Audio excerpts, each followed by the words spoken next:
I couldn't remember the last time anybody questioned me this aggressively.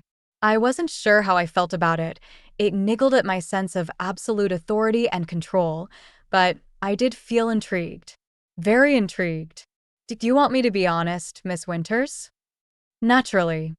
I walked around the desk, and she took a step back. The move was instinctive and told me clearly the lust I felt wasn't one-sided. She wanted me too. We faced each other, and I felt it instantly. We were natural-born adversaries. We'd fight like cats and dogs at every turn. Even if I wanted to hire her, I couldn't. Because, I said and shot out a hand. My movements so quick and unexpected, she didn't even have a chance to react. I pulled her towards me, and her luscious curves slammed into my body. So hard. She gasped, her mouth falling open with astonishment and excitement. No mistaking that. Of this, I murmured as my mouth crashed down on hers. For at least a whole instant, she remained so shocked she was frozen. Then she began to struggle. I didn't let go.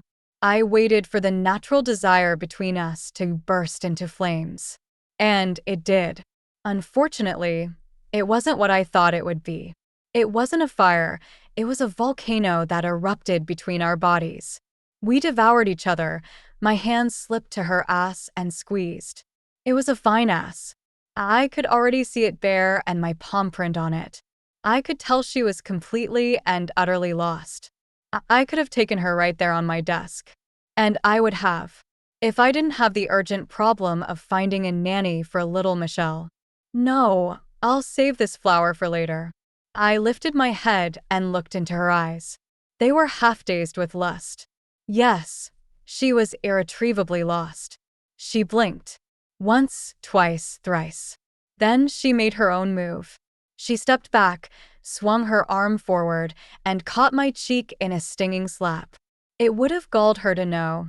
I could have stopped her hand at any time from the moment she decided to do it, but I wanted to feel the violence I had aroused in her.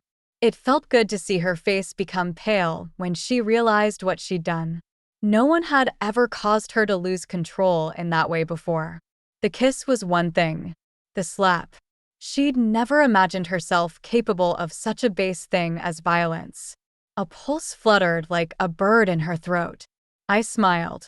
She stared at me in disbelief for another few seconds, then she turned on her heel and walked quickly out. She didn't bother to close the door, so I watched her ramrod straight back as she crossed the music room. As she got halfway down the room, I saw a small figure slip out from behind the heavy curtains and approach her. The affronted nanny came to a sudden stop. As I watched in amazement, my niece curled her hand around Davina Winter's middle finger and looked up at her.